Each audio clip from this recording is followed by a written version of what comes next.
بسم اللہ الرحمن الرحیم الحمد للہ وقفا وسلام علی عبادہ الذین اصطفى اما بعد فاعوذ باللہ من الشیطان الرجیم بسم اللہ الرحمن الرحیم۔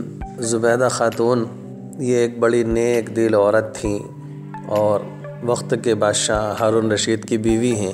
محل میں رہتی تھیں۔ ایک روز ہارون رشید کے ساتھ شام کے وقت محل سے نکل کر کے دریا کے کنارے ٹہلنے کے لیے چلی گئیں تو ہارون رشید آگے آگے تھے اور یہ پیچھے پیچھے چل رہی تھی۔ تو دریا کے کنارے ایک بزرگ جن کا نام بہلول دانا رحمۃ اللہ علیہ ہے، یہ مجذوب قسم کے آدمی تھے، دریا کے کنارے بیٹھے ہوئے مٹی کے گھر بنا رہے تھے۔ تو ہارون رشید جب ان کے قریب سے گزرے، سلام کیا، پوچھا بہلول کیا کر رہے ہو؟ کہ مٹی کے گھر بنا رہا ہوں۔ کیا کرو گے؟ کہ اسے بیچوں گا اور جو اسے خریدے گا اس کے لیے دعا کروں گا، اللہ اسے جنت میں ایک محل دے گا۔ ہارون رشید نے سوچا کہ ویسے ہی مجذوب آدمی ہے اور ایسے ہی باتیں کر رہا ہے، ان کی باتوں کو سن کر کے آگے چلے گئے۔ پیچھے سے زبیدہ خاتون بھی آ رہی تھی، انہوں نے سلام کیا، پوچھا بہلول کیا کر رہے ہو؟ کہنے لگا کہ میں مٹی کے گھر بنا رہا ہوں۔ کیا کرو گے؟ کہ ان کو بیچوں گا۔ کیا ہوگا؟ کہ جو اس کو خریدے گا اس کے لیے میں دعا کروں گا، اللہ اسے جنت میں ایک محل دے گا۔ زبیدہ خاتون نے پوچھا اس کی قیمت کیا ہے؟ کہ 1 آنا۔ زبیدہ خاتون نے وہ 1 آنا نکال کر کے بہلول کو دیا تو بہلول نے دعا کی اللہ ان کو جنت میں ایک محل دے دے، اور وہ آگے چلی گئیں۔ اور رات کو جب دونوں سوئے تو ہارون رشید نے خواب میں دیکھا کہ وہ جنت میں ہیں اور ایک بڑا سا محل ہے اور اس کے اوپر ان کی بیوی کا زبیدہ خاتون کا نام لکھا ہوا ہے۔ تو اس کے اندر جانا چاہا تو فرشتوں نے کہا کہ نہیں، آپ اس میں نہیں جا سکتے۔ بادشاہ نے کہا کہ یہ میری بیوی کا ہے۔ کہنے لگے ہاں آپ کی بیوی کا ہے لیکن آپ کا نہیں ہے، یہاں جس کا ہے وہی جائے گا۔ پھر صبح کو جب آنکھ کھلی تو یہ اگلے دن پھر اپنی عادت کے مطابق شام کے وقت اسی دریا کے کنارے ٹہلنے کے لیے چلے گئے۔ دیکھا کہ بہلول وہیں دریا کے کنارے بیٹھے ہوئے مٹی کے مکان بنا رہے۔ پوچھا بہلول کیا کر رہے ہو؟ کہ مٹی کے گھر بنا رہا ہوں۔ کیا کرو گے؟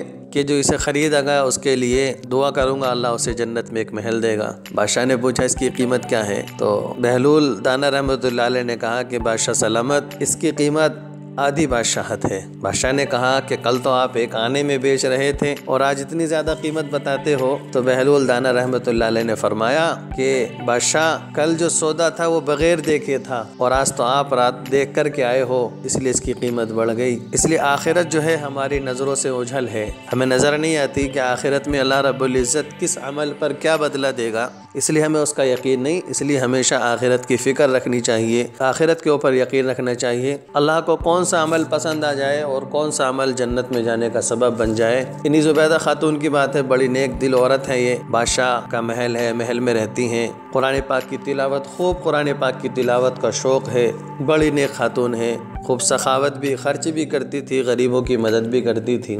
ان کے محل کے اندر قرآن پڑھنے والی جو حافظ قرآن بچیاں ہوتی تھیں ان کی شفٹیں بنی ہوئی تھیں۔ ایک وقت میں 100 قرآن پاک کی حافظہ ان کے گھر میں قرآن کی تلاوت کرتی رہتی تھی، ہر وقت محل کے اندر قرآن پاک کی تلاوت ہوتی تھی اور ان کو بھی لگتا تھا کہ میں بہت ثواب کا کام کر رہی ہوں۔ اور جب یہ حج کے لیے گئیں تو عرفات کے میدان میں دیکھا کہ وہاں حاجیوں کے لیے پانی کا انتظام نہیں ہے، تو انہوں نے وہاں سے واپس آ کر کے بادشاہ سے کہا، اپنے شوہر سے کہا کہ مجھے عرفات کے میدان میں حاجیوں کے لیے خدمت کرنی ہے، اور وہ یہ ہے کہ مجھے یہاں سے، عراق سے، ملک شام سے عرفات تک ایک نہر نکالنی ہے جس سے یہاں سے پانی وہاں تک پہنچے اور حاجی وہاں حاجیوں کی پانی سے خدمت ہو سکے۔ تو بادشاہ نے اپنے رعایا سے کہا، اپنے کارندوں سے کہا، وہ نہر بن گئی، تیار ہو گئی۔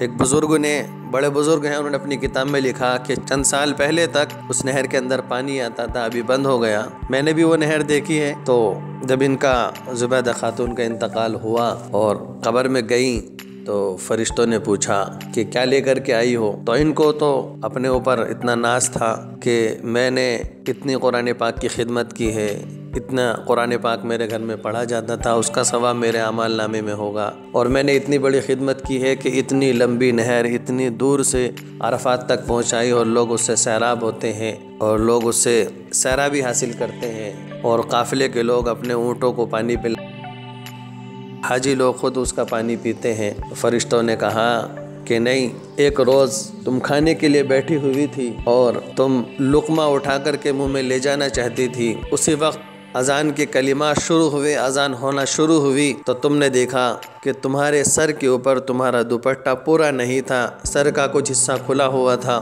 جب آپ کے کانوں میں وہ اذان کی آواز آئی، اللہ اکبر کی آواز آئی، تو آپ نے اس لقمے کو نیچے پلیٹ میں رکھ دیا اور اپنے ہاتھ سے اپنے سر کے دوپٹے کو صحیح کیا۔ تو تم نے جو اللہ کے نام کا وہ جو ادب کیا تھا، وہ جو عظمت تمہارے دل میں تھی کہ تم نے کھانا بعد میں کھایا، پہلے اپنے سر کو ڈھکا کہ اللہ کا نام لیا جا رہا ہے اور میں ننگے سر بیٹھی ہوں، تو اللہ رب العزت کو تمہارا وہی عمل سب سے زیادہ پسند آیا۔ اور وہ جو تم نے نہر بنائی تھی اس میں تمہارا کچھ نہیں لگا، آپ کی زبان ہلی، بادشاہ کو کہا اور خزانے کا پیسہ لگ گیا، اس میں تمہارا کوئی خون پسینہ نہیں بہا، لیکن تمہارا یہ عمل اللہ کو اتنا پسند آیا کہ تم نے اللہ کا نام سن کر کے اپنے سر کو دوپٹے سے ڈھک لیا۔ اللہ کو یہی عمل پسند آیا اور اسی پر تمہاری مغفرت کر دی گئی۔ اللہ رب العزت ہمیں بھی نیک عمل کرنے کی اور چھوٹے سے چھوٹے عمل کو بڑا عمل سمجھ کر کرنے کی توفیق نصیب فرمائے، آمین۔ وآخر دعوانا ان الحمدللہ رب العالمین۔